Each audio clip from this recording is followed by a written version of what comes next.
탄핵 반대 집회를 주도했던 태극기와 십자가의 동맹을 보면서 자괴감을 느끼는 기독교인들에게 기독교는 민주주의를 싫어하는지, 아예 관심이 없는지, 아니면 기독교도 민주주의를 지지하는지 답답하고 궁금한 시민들에게 호모 요쿠스의 저자 이병주 변호사가 시원한 질문과 명쾌한 답변을 제시합니다. 박근혜 사태와 기독교의 문제, 기독교인들에게 민주주의는 무엇인가? 도서출판 대장간. 100년 이상 살 수 있는 장수 어종, 캐비아를 낳는 어종으로 더욱 유명한 철갑상어. 이 철갑상어를 진액으로 만들었다는데 그 이름하여 사랑어. 오메가3, 필수 아미노산, 각종 미네랄, 컨드로이친 등 100년 장수 철갑상어를 진액으로 한 컵에. 좋다, 좋아. 철갑상어 진액 사랑어. 스태미나가 콸콸콸. 검색창에 사랑어. 건강에 뭘 좀 아는 사람이라면 자, 따라해보세요. 하나 둘셋넷 건강해져라 건강해져라 건강해져라 건강해져라 가족 건강에도 부모님 선물도 건강종합몰 정관장몰. 텍스토머 정품을 꼭 확인하세요. 우리 집 방충망 바꿨어요. 미세벌레 덤벼봐 먼지 모두 덤벼봐 촘촘해서 촘촘만 방충망은 촘촘만 예쁘고 통풍까지 좋아요. 방충망은 촘촘만 주식회사 텍스토머. 텍스토머 정품을 꼭 확인하세요. 우리 집 방충망 바꿨어요. 미세벌레 덤벼봐 먼지 모두 덤벼봐 촘촘해서 촘촘만 방충망은 촘촘만 예쁘고 통풍까지 좋아요. 방충망은 촘촘만 주식회사 텍스토머.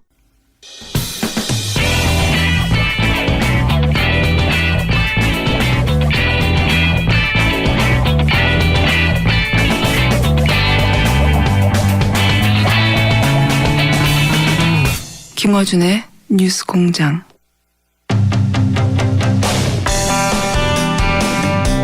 지난 추경안 통과 과정에서 화제가 된 분입니다. 네. 그리고 그 일로 당에서 징계하자는 그런 얘기가 나오고 있죠. 장재현 의원 스튜디오에 지금 나오셨습니다. 안녕하십니까? 안녕하세요. 네. 장재훈입니다. 징계한다는 얘기가 있긴 있던데 뭐 진행이 됩니까? 아니 저는 언론을 통해 가지고 네. 징계를 한다 그랬다가 또 몇 분 후에 또 징계를 보류한다 그랬다가 또 없는 일로 한다 그랬다가 도대체 뭐 모르겠습니다. 자, 징계를 참 받았으면 좋겠는데. 아니 근데 징계라는 게 그러니까 뭐 하면은 받아야죠. 근데 다만 국회의원이 자신의 본연의 임무인 국회 본회의장에 앉아가지고 자신의 생각대로 투표를 한 거 가지고 징계 운운을 한다 그러는 게 참 너무 넌센스라 생각이 들고요. 그게 이제 당에서는 당이 이렇게 행동하기로 했는데 혼자 빠졌다고 지금 배신이죠, 배신. 그러니까 당론을 거스렸다, 배신이다, 자기만 튀려고 했다, 뭐 이런 이유로 징계 얘기가 나온 게 아닐까요? 아니, 그러니까 제가 소신 투표한 걸 가지고 이것이 장제원의 소신 투표다. 네. 아니면 이것이 또 배신이다. 또는 뭐 당의 분열을 했다. 이렇게 얘기하는 것보다는 그렇다면 이 논의를 그러한 장제원의 행동에 대한 논의보다는 좀 발전시켜 가지고 국회를 어떻게 선진화시키고 당론, 강제 당론을 어떻게 규정할 것이며 또 국회 운영 시스템을 어떻게 갈 것인가에 대한 논의로 확대해서 좀 공론화시켰으면 좋겠다. 저는 이런 입장입니다. 그런 입장인데 당에서는 그럴 생각은 없는 것 같고요. 언론도 그렇게 하더라고요. 예, 장제원의 행동에 대해서 과연 이것이 장제원이 진짜 소신이 있느냐 아니면 다른 뭐 생각이 있느냐 이런 걸 가지고 포커스가 맞추는 게 안타깝고 저는 사실 그 장면에서 굉장히 외롭고 힘든 과정이었거든요. 입장 바꿔 생각해 보십시오. 다 나갔는데 혼자 앉아 있고. 왜 안 나오셨어요? 그러니까 안 나간 이유는 저는 그렇게 생각해요. 국회가 본회의장에서 그렇게 치열하게 찬반 토론을 하지 않았습니까? 그러면 찬반 토론하고 난 다음에는 표결로 한다는 그런 것들이 좀 이제는 관례화되는 그러니까 우리 국민들이 지금 20대 국회에서 왜 다당제를 갖다가 주셨을까요? 그러니까 다양한 국민들의 요구나 국민들의 생각들을 국회에서 녹여내서 이것들을 찬반 토론을 통해 가지고 이제 싸우지 말고 국회가 좀 생산적이고 합리적으로 의사결정을 하라라고 다당제를 만들어 주셨잖아요. 그런 국민들의 지상 명령을 실컷 토론하고 다시 나가버리는 그런 것들은 우리 국민들이 가장 싫어하는 것이죠. 우리가 이 자유한국당이 아무리 좋은 의견을 얘기를 하고 아무리 좋은 토론을 해도 그 의사결정에 참여하지 않고 나가버리는 것을 우리 국민들은 또 싫어하고 그걸 비판하지 않습니까? 우리 메시지를 국민들한테 주는 것도 실패하는 거거든요. 그래서 저는 앉아 있었고 또 앉아있는 김에 그럼 재석 버튼 누르실 건가요? 아니요. 재석 버튼은 네. 사실은 그렇잖아요. 재석을 만드는 거는 여당의 책임이에요. 그 책임을 방기한 여당에도 제가 책임을 묻는 거고요. 소신 투표를 한 거는 저는 진짜 이렇게 생각을 해요. 찬성을 하셨죠. 찬성. 네. 예. 찬성을 한 거는 이 추경안이 결국은 쟁점이 공무원 증원을 세금으로 해서 그것을 일자리다. 그게 생산적인 일자리냐는 부분이잖아요. 예. 12,000명을 원안에서 요구를 했습니다. 정부 여당이. 그런데 그것이 2,500명까지 양보를 받아야 하는 거지 않습니까? 네. 그러면 정우택 원내대표가 협상 잘한 거지 않습니까? 그래서 같이 새벽 몇 시에 새벽에 뭐 이렇게 야 3당하고 뭐 저 민주당이 같이 통과시키기로 한 거를 9시 반으로 늦춘 거 아닙니까? 네. 그러면 자유한국당 요청해서 줘준 거죠. 예, 그래서 이렇게 협치를 하고 서로 양보를 받아낸 안을 찬성을 하고 반대를 하고는 정말 국회의원 개개인의 어떤 생각대로 소신 투표를 할 수 있게 만들어야지. 그런데 다른 분들은 다 반대했는데 의원님은 왜 찬성하셨어요? 그거는 자신의 소신이잖아요. 저는 찬성한 이유는 분명히 있는 겁니다. 이 추경안만 놓고 보면 지금 현재 문재인 정권입니다. 예. 야당은 또 거기에 반대할 자격이 있는 것이고. 예. 그러면 이것이 완전히 원한대로 직권상정단 아닙니까? 45일 동안 원내대표단, 예결위 간사단이 협의를 해가지고 12,000명의 증원을 2,500명. 2,500명도 경찰 공무원입니다. 경찰 공무원은 저희가 여당 시절에도 경찰 공무원, 소방 공무원, 안전 요원들은 늘려야 된다고 얘기하지 않았습니까? 네. 거기에 최소의 불효불급한 공무원을 2,500명으로 규정을 했는데 양보를 받은 안을 찬성으로 반대라고는 소신껏 하면 되는 거 아니겠습니까? 본인은 근데 이 정도면 됐다고 싶어서. 이 정도면 네. 공무원 그럼 필요 없습니까?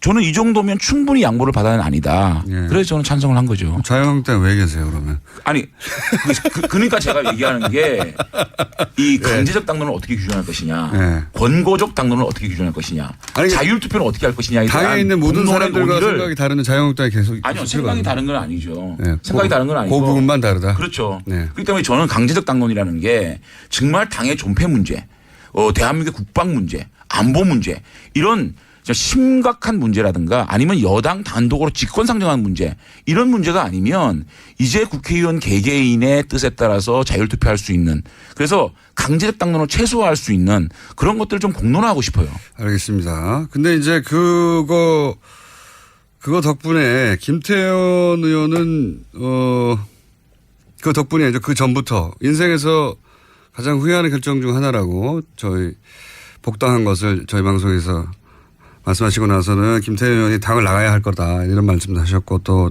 연석회의에서도 티격태격 했다고 보도가 됐고 뭐 이렇게 싸우면 저는 참 좋습니다만은 근데 이 보도에 따르면 한국일보 보도입니다. 장재현 의원이 복당 과정에서 그 복당하는 의원들을 받지 못하겠다고 했는데 그런 말을 이제 김태현 의원도 거기 속해 있었죠. 돌아오지 말라고 당신들 안 받겠다고. 그거에 대해서 전략 미스다. 그랬더니 김태현 의원이 야 임마 너 때문에 당이 어떻게 된 줄 알아? 라고 하자 장 의원 당을 깬 건 당신이야. 김무성 대표 시절 내부 총질하고 유승민 원내대표 김 대표 다 끌어낸 거 아니냐. 그랬더니 김 의원이 X새끼. 장 의원이 내가 X새끼면 넌 무슨 새끼냐. 라고 보도됐습니다. 대충 사실관계가 맞나요? 대화에? 아니 근데 내가 굳이 김태형 의원하고 좀 이렇게 실랑이를 한 거를 네. 여기서 또 김태형 의원으로 또 타켓을 해가지고 얘기할 생각은 전혀 없고 김태형 의원 다만 이것이 보도됐기 때문에 네. 그 내용들을 비공개 회의에서 있었던 얘기를 저는 하지 않을 생각이었습니다. 그런데 보도가 이미 됐어요. 보도가 됐기 때문에 제가 그 사정을 좀 설명을 좀 드릴게요. 네. 여기서 X새끼는 뭐 제가 어떤 동물이었습니까? 제가 그 재선 의원과 당 대표 간의 간담회 과정에서 한 의원이 박근혜 대통령이 너무 힘든 재판을 받고 있기 때문에 당에서 법률 지원단을 만들어서 변론에 나서야 된다. 또 대통령이 법정에 출두를 안 하는 것을 강제 구인해서 데리고 오는 거 이런 것들은 인권 침해다. 이런 것들을 당 대변인 논평을 통해서 막아야 된다 등등 이런 얘기를 하니까 또 한쪽에서는 이런 얘기를 하더라고요. 우리 자유한국당이 이렇게까지 몰락한 거는 청문회에서 다 5명 때문에 그렇다. 그 다음에 본인 장재원 의원을 글쎄 뭐 타겟을 한 얘기죠. 글쎄요. 네. 뭐 그런데 그 다음에는 의원들이 당의 허락도 받지 않고 마구 방송에 출연해가지고 뉴스공장이죠. 자기 생각을 뉴스공장뿐만 아니고요. 예. 자기 생각을 이렇게 막 말하는 게 정말 이거는 당의 허락 받고 앞으로 방송 나가라 이런 얘기들이 나오는 거예요. 개별 의원들이 어떤 방송에 나가서 무슨 말을 할지를 당의 사전에 허가를 받아라. 그렇죠. 오. 그래서 이제 홍준표 대표님이 야 그게 말이 되냐. 네. 개개인 헌법기관이 방송 나가서 얘기하는 거를 그러니까요. 그거를 당의 허락 맡아라는 고등학생들도 대표님이 아니고. 예. 또 그렇게 얘기하는데도 지속적으로 그런 얘기들이 나오는 거예요. 제가 그 과정을 보고 야 이렇게 당이 경직돼 있나 이런 생각이 좀 들었어요. 그리고 박근혜 대통령 탄핵에 대한 인식이 이렇게까지 차이 난다면 정말 안타깝다는 생각이 들었고 또 뉴스공장에 제가 인터뷰를 했을 때 김호중 공장장께서도 아실 거예요. 제가 내 인생의 가장 잘못된 선택으로 한 이유에 대해서 20분 동안 풀로 들어보면 그런 소리 안 할 거예요. 내가 자유한국당 넘어간 게 가장 잘못된 선택이라는 게 아니고 그때 제가 넘어가기 전에 홍준표 대통령 후보께서 정말 여러분들의 보수 가치와 함께 하겠다. 그 얘기를 듣고 넘어왔는데 혁신위원장의 임명이나 혁신위원들의 면면을 보게 되면 당이 정말로 과거 회기적으로 가고 있고 또 정말 너무 우측 끝으로 가고 있지 않느냐. 그렇다면 지금까지 진행된 과정을 보게 되면 이것은 정말 내 인생의 잘못된 선택 아니냐. 그러니까 이 잘못된 선택이 잘된 선택이 되기 위해서는 내가 노선과 가치에 대해서 이제는 논쟁을 하겠다. 이런 얘기를 한 거 아닙니까? 이제 그런 부분들을 제가 충분히 설명을 했어요. 하고 나니까 이제 그런 얘기들이 나온 거예요. 이런 얘기가 왔던 건 사실이고요. 사실입니다. 제가 이 질문을 드린 이유는 뭐냐면 김태원 의원은 이제 뭐 공이 친박 의원으로 알려져 있는데 지금 자유한국당은 여전히 친박이 주류이고 친박의 뜻이 실제 당론화되거나 당을 움직이거나 할 만큼 힘이 있습니까? 글쎄 제가 그건 내용적으로는 잘 모르겠어요. 그분들하고 뭐 사적인 대화를 나누거나 교감을 가지지 않았으니까.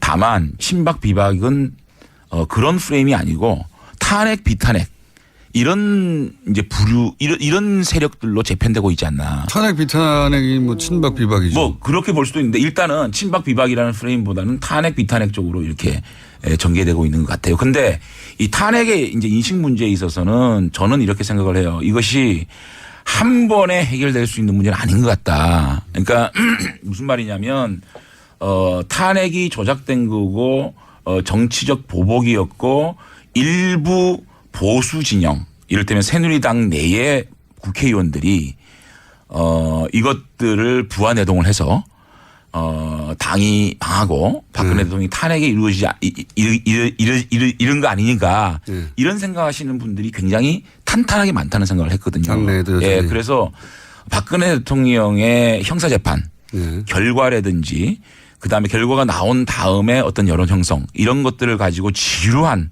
논쟁과 얘기들을 통해서 정리가 되지 않을까라고 생각이 들고 이 문제에 대해서는 지루한 논의가 당분간은 진행되지 않을까라는 생각을 해봅니다. 그러면 현재 친박 비박 혹은 탄핵 비탄핵 그 구도가 친박 쪽 그러니까 비탄핵 쪽이 한 6 정도로 많습니까 인원이 세력이? 저는 그거는 잘 모르겠고요. 일단 더 많죠 어쨌든 6인지는 혁신 과정에서 더 많고 혁신위원회에서 이 탄핵에 대한 역사적 인식을 규정할 것이냐. 만약에 지금 유석춘 위원장께서 취임 일성으로 얘기했듯이 탄핵은 정치 보복이고 탄핵을 주도한 사람들에 대해서 잘잘못을 가리겠다라는 의지를 가지고 진행된다면 이것은 상당한 논란을 가져올 수밖에 없다는 생각이 들고요. 상당한 논란이라고 하면 다시 탈당? 아니요. 그런 거는 아니고요. 지금은 예. 사실은 자유한국당의 당적을 가지고 있느냐 바른정당의 당적을 가지고 있느냐가 중요한 부분이 아니고요. 제가 계속 주장하는 건 보수 대통합입니다. 보수 대통합을 위해서는 자유한국당이 개혁을 해야 되고 바른정당이 흡족하게 통합에 나설 수 있는 상황을 자유한국당이 만들어야 된다는 주장을 하고 있지 않습니까?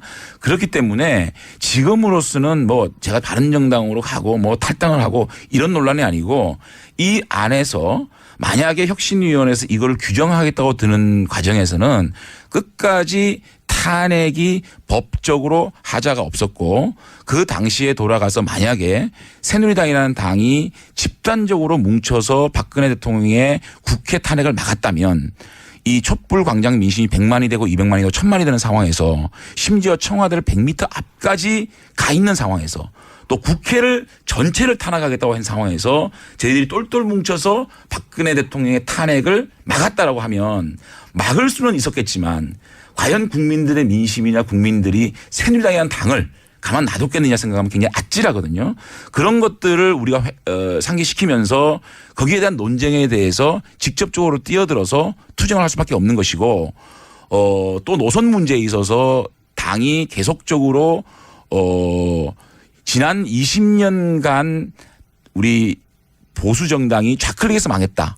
이런 프레임으로 간다 그러면은 그 부분에서 논란은 증폭될 수밖에 없는 것이다 생각합니다. 유석천 위원장과 그리고 그 위원들의 면면을 보면 큰 틀에서는 뭐 유신이 없을 수 없었다, 뭐 탄핵도 주인을 문 거다, 또는 결국은 박정희 박근혜를 다시 살리겠고 그것이 보수의 중심이고 이게 자유한국당이 앞으로 가야 할 기조다, 이렇게 혁신위원장, 혁신위원들이 생각하는 것 같단 말이죠. 그러면서 그 안에 면면을 보면 근대화 식민지론이나 친일사관이나 소위 이제 친일파라고 공격을 받기 좋은 보수의 정통성하고 상관이 없는 전혀 없죠. 예, 전혀 없죠. 기조로 가고 있는데 이렇게 되면 독재 친일 이미지를 어떻게든 탈피하려고 했었는데 이게 다시 돌아가는 거잖아요. 그러니까 이제 제가 다른 당에는 굉장히 고마운 일이에요, 이게. 제가 문제의식을 갖고 있는 거는 네. 저희 보수 적통 정당의 역사성을 좀 봐야 되는데 산업화 보수와 민주화 보수가 손을 잡고 지금까지 대중 보수 정당으로 커왔잖아요. 그게 무슨 말이냐면 산업화 보수라는 건 박정희 대통령으로 상징되는 산업화, 또 민주화 보수는 김영삼 대통령으로 상징되는 민주화 보수, 이런 것들이 손을 잡은 접점이 있는 겁니다. 타협점은 뭐냐면 박정희 대통령이 산업화에 공이 있고 대한민국의 경제 발전을 이룬 지도자라는 것을 민주화 보수도 인정을 해야 된다. 그 인정을 하지 않으면 산업화 보수와 민주화 보수가 손을 잡을 수 없다는 게 하나 있고요. 또 민주화 보수 입장에서는 5.16은 쿠데타고 유신은 독재였다. 이런 것들을 타협을 해야 된다라고 해서 민주화 보수와 산업화 보수가 손을 잡아갖고 왔잖아요. 그런데 유석천 위원장에 대한 문제의식을 가지고 있는 거는 유신은 국가의 위기 상황에서 어쩔 수 없는 수단이었다고 합리화하고 있지 않습니까? 그러면 이거는 민주화 보수와 산업화 보수가 손을 잡은 그 타협점을 깨는 거거든요. 다시 민주화 보수의 손을 끊고 산업화 보수로 역사를 회귀하겠다는 것이고, 그다음에 탄핵 인식 문제예요. 일부 혁신위원 중에서는 탄핵을 주도한 사람들은 주인을 문 개 XX다. 네. 그럼 주인이 누구냐는 거예요. 개 XX다. 그렇죠. 네, 네. 그러면 탄핵을 탄핵을 찬성한 세력들은 그러면 주인을 물었다 그러는데 그럼 주인이 누구냐는 거예요. 박근혜 대통령이 대한민국의 주인이었습니까? 그래서 이런 인식들에 문제가 있다. 그래서 혁신위원장이나 혁신위원회 면면을 보게 되면 이것은 자유한국당이 과거로 회귀하고 있는 거 아니냐라는 걱정을 하는 것이고, 다만 제가 이 지점에서 좀 지켜봐야 될 지점은 홍준표 대표께서 양쪽의 눈으로 우리의 노선을 정리해야 된다. 두 번째는 진보 진영의 시각으로, 중도 진영의 시각으로, 보수 진영의 시각으로 자유한국당을 바라보고 회부를 해서 혁신 방향을 정하겠다. 그 말씀을 어쨌든 하셨고, 저희 재선 의원 간담회에서나 또 우리가 탈당하기 전에 심야회동에서 홍준표 대표께서 말씀하신 부분이기 때문에 그 부분을 당 대표와 혁신위원장이 어떻게 접점을 찾아 나가느냐, 그것을 보고 또 다른 메시지를 내겠다는 입장입니다. 그런데 무슨 말씀인지는 알겠는데 유신이 어쩔 수 없었다, 뭐 식민지 근대화론, 이게 뭐 보수의 적통이 아니기 때문에 독재와 친일 이미지로 어떻게 자유한국당이 다시 보수의 적통으로 쓰겠다는 건지 도저히 이해할 수가 없는데, 이런 국면이 의원님한테는 기회죠. 아니 근데 제가 이거를 장제원 개인의 정치적 이해관계, 만약에 우리 공장장님, 제가 제 개인의 미래나 제 개인의 안위를 위해서 이 일을 한다고 생각하면 정말로 큰일입니다. 보수가 살아야 장제원 정치인이 있는 것인데 보수가 과거 획기적으로 가는 데 대해서는 문제제기를 하는 건데, 그것을 제 정치적인 공간을 마련하기 위해서 이런다라고 장제원 개인의 어떤 정치적 입지, 이걸로 정말로 이게 논의되고 이것들로 논의가 진행된다 그러면은 정말로 되죠. 안타까운 일이고 이거는 되는데. 보수의 정체성과 또 정치 개혁의 방향으로 공론화되고 승화돼야 되는데 정치 선진화 부분으로 얘기가 돼야 되는데 장제원의 행동이 과연 장제원의 정치적 입지를 위한 것이냐라고 얘기하면 그거는 제가 이렇게 할 이유가 없는 것이고 차라리 제가 제 정치적 입지를 다지기 위해서는 주류 편입이 편해요. 네, 의원님의 입지를 위해서 이런 일을 만들어낸 건 아닌데 결과적으로 의원님이 입지가 만들어질 공간이 생겼어요. 그거는 진행되는 과정을 보면서 네. 얘기를 하자고요. 그 아직까지는 지금 찬스가 왔다. 어떠한 혁신위원회에서 정책적 혁신 또 조직적 혁신을 어떻게 할 것이냐에 대한 안이 안 나온 상황이고 어쨌든 어저께까지의 분위기를 보면 홍준표 대표와 유석준 혁신위원장의 가고자 하는 방향에 대한 인식이 조금 틀린 부분이 좀 있는 것 같아요. 분명히 봐서. 그래서 그걸 좀 지켜보겠다는 생각입니다. 어쨌든 축하드리고요. 공간이 생긴 걸 축하드리고 한 가지만 더 말씀드리고 짧게 담배값 인하한다고 그러잖아요. 이거 어떻게 생각하십니까? 저는 조세 정의의 차원에서 슈퍼리치 증세 이 부분을 저는 충분히 수용해야 된다고 생각하고요. 근데 담배값 다만 그 다른 장에서는 178조에 달하는 국정과제 100대 과제 그것을 어떻게 재원을 염출할 것인가에 대한 논의는 슈퍼리치 문제하고는 다른 쪽에서 논의를 해야 된다. 그러면 담배값을 인하한다고. 조세 정의를 위해서 슈퍼리치 증세를 한다 그러면은 서민들의 증세가 되고 있는 담배값 인하 문제는 민주당이 주장해야 될 부분입니다. 민주당은 왜 이걸 가지고 주장을 안 하는지 제가 김부겸 장관 청문회 때 제가 이렇게 얘기했거든요. 담배값 이거 제가 박근혜 정권 당시에 분명히 제가 그 당시 행정안전부 장관한테 물었다. 왜 담배값 인하 안 하고 이것이 정말 우리 국민들의 건강을 위해서 한 거냐라고 따져가지고 그거는 잘못된 거라고 얘기를 했는데 김부겸 장관은 정책적 안정성을 위해서 이 부분은 논의하지 않겠다는 얘기를 하는 거예요. 그렇다면 조세 정의를 바라는 민주당이 오히려 나서서 담배값 인하를 얘기를 해야지 민주당에서 얘기를 안 하니까 자유한국당에서 좀 입장이 좀 난감하죠. 난감한데도 불구하고 얘기를 하는 거 아니겠습니까? 어쨌든 저는 이 조세 정의를 위해서 주장하는 아니요. 조세 정의를 지금 민주당에서 얘기를 하고 있기 때문에 그게 아니라 세수가 부족하라고 하는 거 아니에요? 그러니까 슈퍼리치 증세와 함께 담배값 인하는 슈퍼리치의 공간에서 얘기를 해야 되고 그다음에 재원 염출 178조가 달하는 100대 국정 과제를 달성하기 위해서 어떻게 사실은 슈퍼리치 2, 3조, 3, 4조 가지고는 도저히 170조 만들 수가 없잖아요. 그 부분은 그 부분의 장대로 논의를 해야지. 그러니까 민주당은 그거를 증세라는 프레임으로 178조를 만들겠다라는 어떤 그런 프레임으로 가면은 그거는 민주당에서도 논의의 구조를 어떻게 보면 정치적으로 만들어가는 거 아닌가 생각합니다. 제 질문 요지는 자유한국당이 담배값 인하를 하자고 하는 건 담배값 인상을 한 게 국민 건강 때문에 한다고 했잖아요. 명분이. 그렇죠. 그런데 담배가 갑자기 건강이 좋아진 건 아니잖아요. 당연하죠. 제가 끊임없이 얘기를 했습니다. 이걸 왜 이렇게 내리자고 하는 것은 그 현 정부의 세수가 부족하라고 하는 거 아닙니까? 아니 그건 아니고요. 엿 먹으라고. 아니 그게 아니고 문재인 정부가 지금 사실 정책적으로 이제 해나가는 과정을 보게 되면 솔직히 저는 너무 단순하고 간단해요. 자 최저임금 10,000원 올린다. 그 영세기업도 힘들다. 정부가 대주면 되는 거 아니냐. 돈은 증세. 이게 이렇게 편하게 얘기를 하니까 문제 제기를 하는 거죠.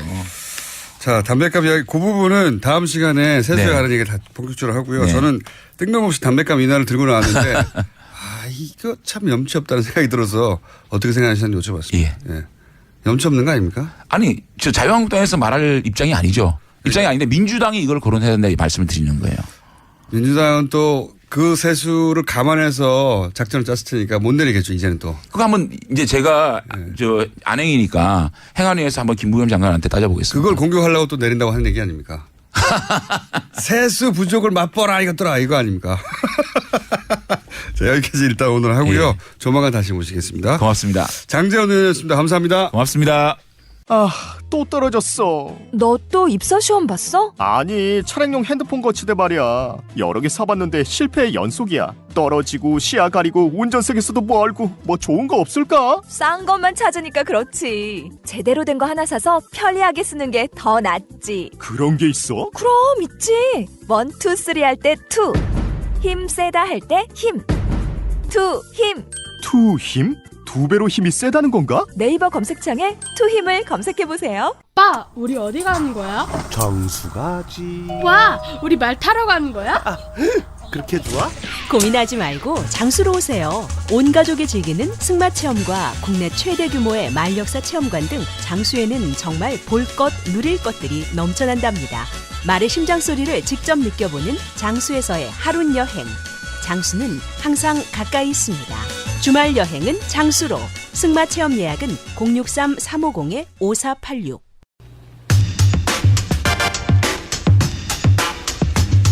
자, 고정 패널 최초로 이틀 연속을 출연했던 기록을 세웠고 이미 이 시간대에 진행자 4명을 갈아치운 사람입니다.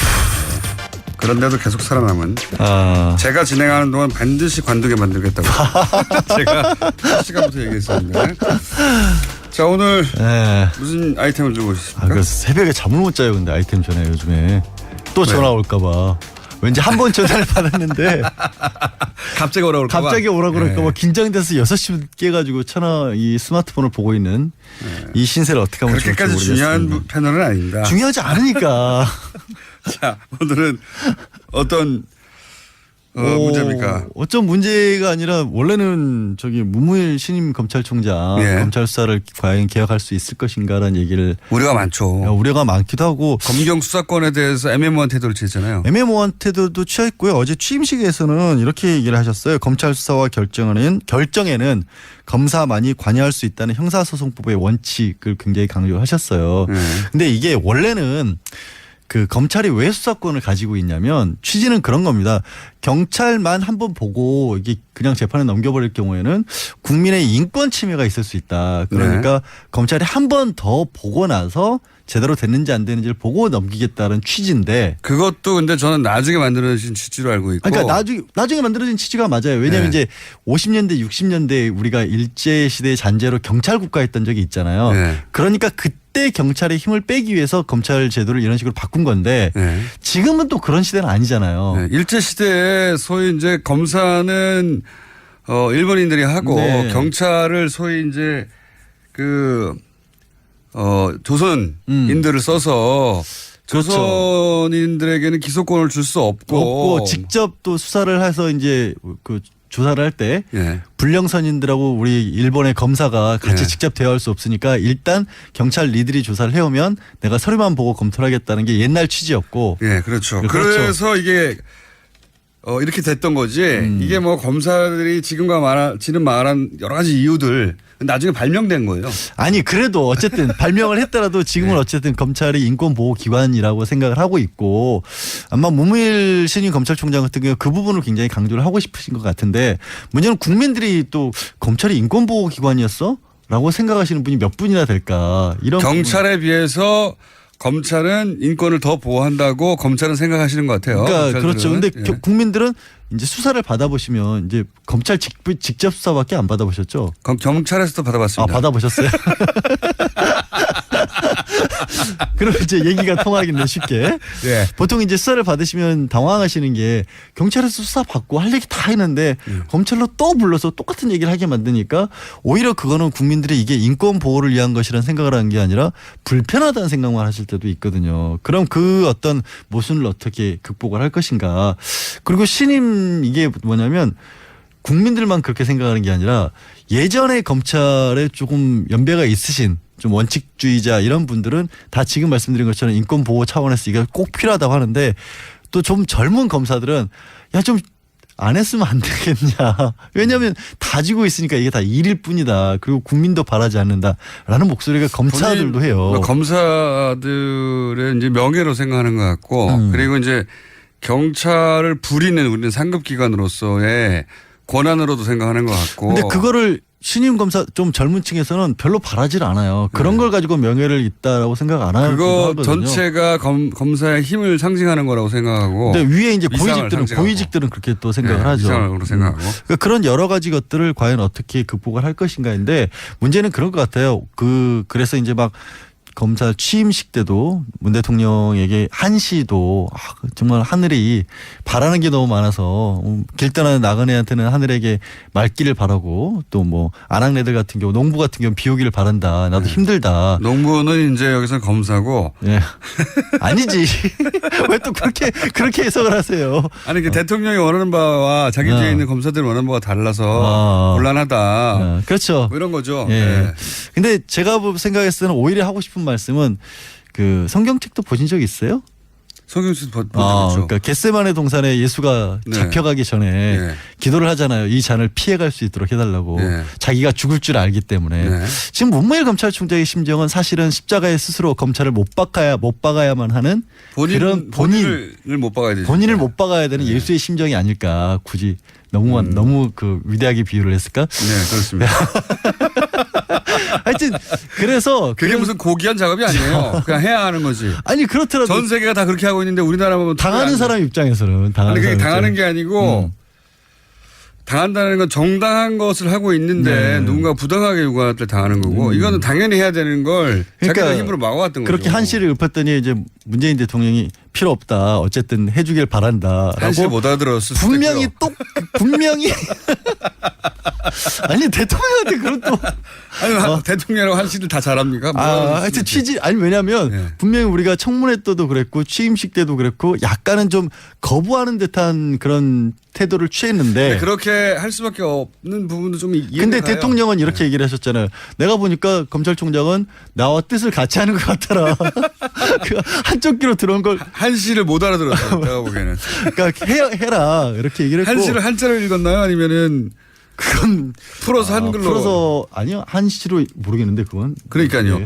한시를 풀어서는 보도가 됐는데 그냥 한시로 읽었을 수도 있잖아요. 그럼 대통령께서 못 알아들을 수도 있죠. 그래서, 좋은 말이겠구나. 그래서 나와 뜻을 같이 하는 걸로 생각을 하셨다. 하여튼 그래서인지 모르겠는데 들어가자마자 처음 일 시작한 게 대검 정보기획관실을 거의 해체하다시피 하고 있어요. 그런데 그 부처들을 해체하거나 또는 또 하나 해야 될 일 하나 중에 이제 소위 그 라인들 정리하는 것도 해야 되겠죠. 특정 라인들 무병호 라인으로 대표되는 정리해야 될 텐데 그것만으로는 부족하고. 물론 그것만으로는 부족한데 정보기획관이라는 게 워낙 특수한 자리이기 때문에 그렇죠. 지난번에 이제 사실 대검 중수부도 없애고 그러면서 검찰총장이 직접적으로 힘을 발휘할 수 있는 건 하나도 거의 안 남아 있거든요. 근데 대검 정보기획관이 거의 유일한 데였어요. 그러니까 그거 남아 있어도 되고요. 검경 수사권 분리만 하면 됩니다. 제가 보기에는 그러니까 이 8 정도만 내주겠다는 8 정도를 팔 내주는 것도 쉽지 않잖아요. 여태까지는 그렇게 안 내줘 봤었는데 일단 조그만 분야에서라도 시작을 할 텐데 한 가지 제가 부탁드리고 싶은 거는 이제 문무일 신임 총장께 직접 부탁하시죠. 제자는 안 받으실 거 아니에요. 아니 모르죠. 지금 모든 종편에 다 나가는 사람인데 제가 이런 사람입니다. 그러면서 바쁘셔서 종편 일주일 몇 회 출연 딱 적어가지고. 그러니까 하여튼 다른 게 아니라 너무 혼자서 다 짐을 짊어지려 하지 마시고 우리 국민들이 바라고 있는 부분들을 그냥 내려놓는다는 기분으로 들어주시면 되지 않을까. 예수님은 인류를 대속하려고 한 건데 이거는 자기들 그릇을 지키려는 거잖아요. 예수님하고 비교하면 안 됩니다. 국민을 위해서 대속을 하시란 거죠. 국민을 위해서 여태까지 지켰던 검찰의 그럼 검경 수사권 분리에 찬성을 하셔야 되잖아요. 그러니까 찬성할 수밖에 없을 거예요. 대통령이 못 알아듣는다고 했는데 뭐 어떻게 해요. 한시를 몰라서. 나는 모른다. 나랑 뜻을 같이 하는 것 같다라고 분명히 얘기를 하셨거든요. 대통령께서. 아니 그렇잖아요. 다 알아들었는데 못 알아듣는 척할 수도 있군요. 어쨌든. 그러면 이걸 꼭 확인해 보세요. 청와대 연락하셔가지고. 대통령께서 한시로 한 것이냐 아니면 한글로 풀어서 했는데 한글로 풀어서 읽었느냐 그런데도 못 알아듣는다고 굉장히 하시는지. 중요한 대목이네요. 그러게요. 확인해 봐야겠습니다. 굉장히 중요한 대목이고 한시로 읊었으면 이제 못 알아들어서 검경 수사권 분리가 되는 거죠. 이제 못 근데 알아들어서. 수사권을 포기하는 방법도 한 가지 되게 쉬운 방법은 있어요. 이제 형사사법 원칙상 검찰이 관여를 해야 된다고 하지만 미국 검찰은 어떻게 하냐면 그냥 기소를 안 해주는 방식으로 수사권을 가지고 있지 않으면서도 경찰을 통제하는 방법도 있거든요. 아니 그거 얼마든지 가능. 그러니까요. 그 얼마든지 가능한 방법이라고 생각하고 근데 검찰은 다 하겠다는 겁니다. 그냥. 그러니까 그거는 자기들이 다 가지겠다는 거예요. 그건 못 알아듣는다고 했다니까 대통령이 끝났어요 얘기. 근데 그 시의 마지막 문구가 뽕잎다는 아낙네는 흐린 하늘을 바라네 이렇게 돼 있거든요. 그 청와대 문의하실 때 아니면 저기 문무일 신임 검사총장에게 문의하실 때 이 안학내는 누군지 좀 물어봤어요. 농부하고 하늘은 이해하겠는데 뽕립단의 안학내는 무엇인가? 뽕립은 무엇인가? 무엇을 상징하는가? 아, 또 신성한 얘기를 했는데 꼭 끝을 이런 식으로 흐리세요. 나 예수까지 오늘 등장을 시켰는데. 뽕립단을 안 하는 데는 우리가 전통적으로. 그러니까 이상해지잖아 갑자기. 전통적으로 에로의 소재로 과거에 90년대에 적극적으로 활용했어요. 다 같이 사랑하자 이런 뜻이겠죠. 요 대목을 꼭 확인해서 다음 시간에 나와주세요. 뽕립은 무엇을 의미하는 거냐. 다음 시간 다 흘렀어요. 너무 야한 거 아니냐. 양지열 변호사였습니다. 감사합니다. 예, 고맙습니다.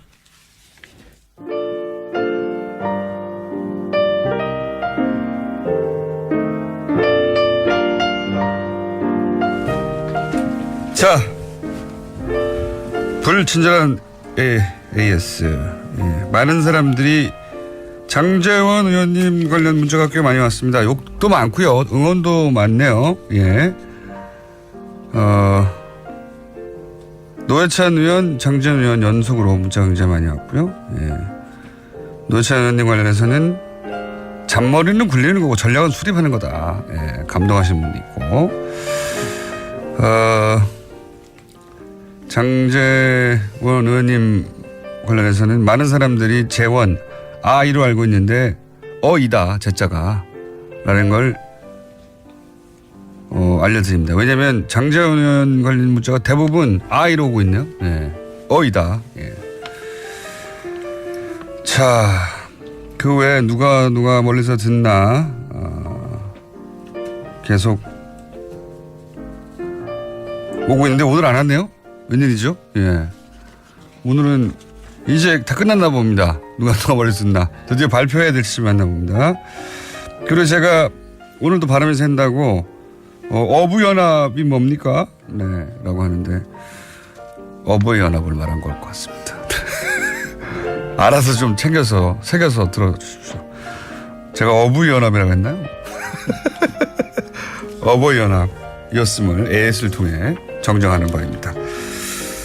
여기까지입니다.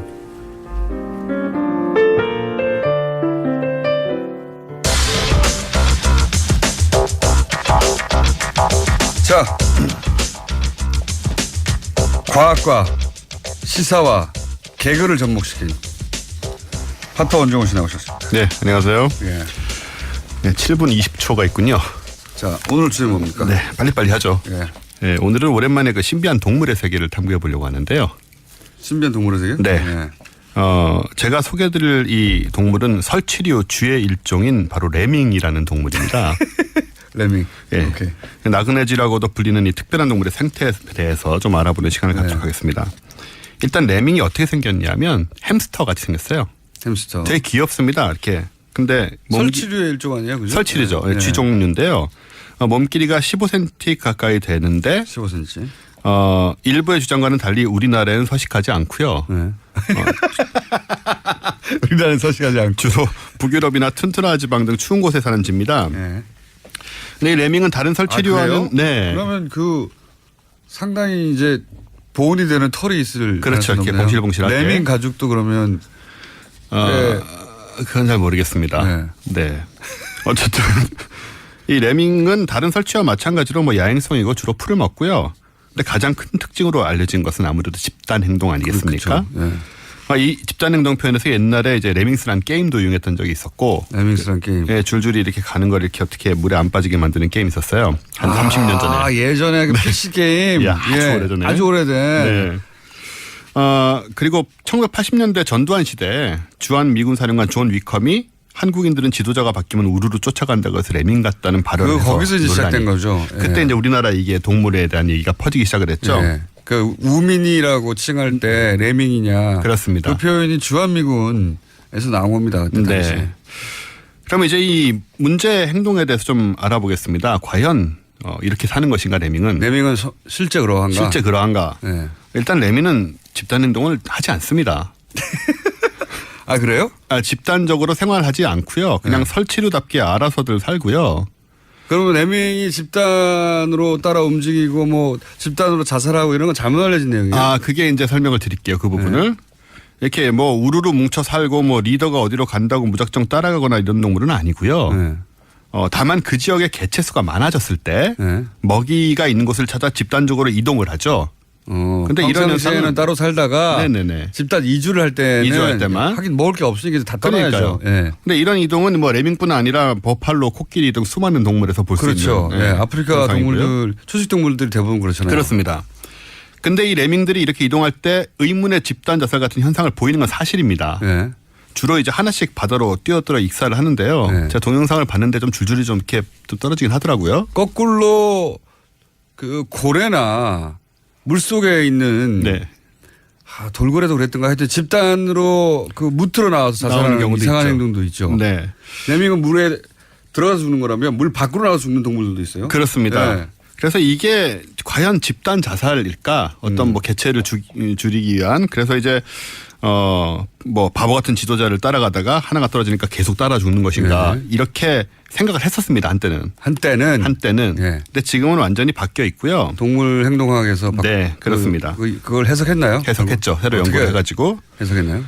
새 연구 결과는 뭐냐면 레밍들이 이제 줄줄이 새로운 서식지를 찾아서 이동을 하다가 보면 앞에 강이나 개울이 나오면 건너야 되잖아요. 그렇죠. 근데 레밍이 수영을 잘합니다. 그래서 웬만한 물은 쉽게 건너가거든요.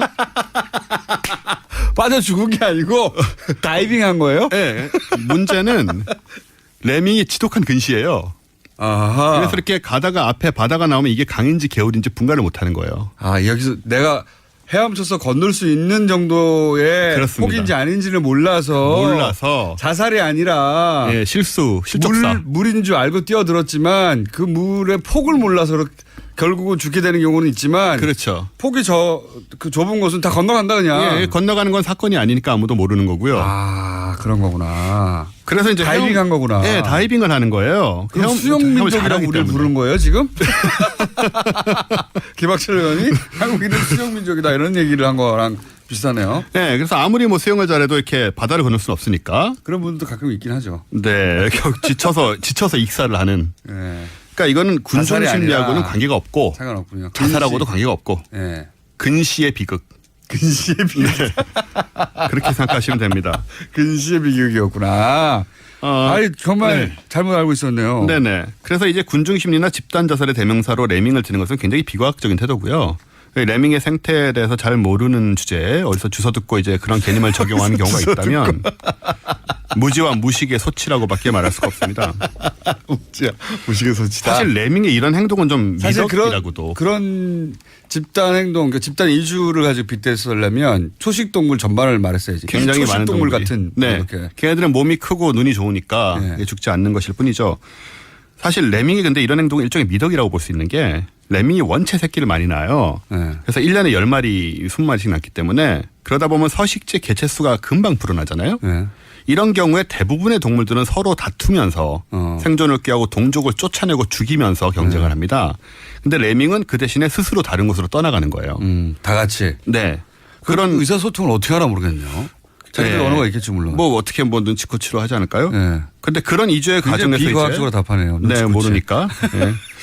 이주의 과정에서 바로 이제 근시로 인해서 목숨을 잃는 것인데 차라리 숭고한 행위라고 할 망정 군중 심리는 아니다. 그 말씀드리고 싶고 제대로 이게 최근에 밝혀진 겁니까? 밝혀진 건 꽤 됐습니다. 그래요? 예. 우리가 그냥 모르는 거죠. 그냥 한 10년, 20년 이상 됐어요? 그렇죠.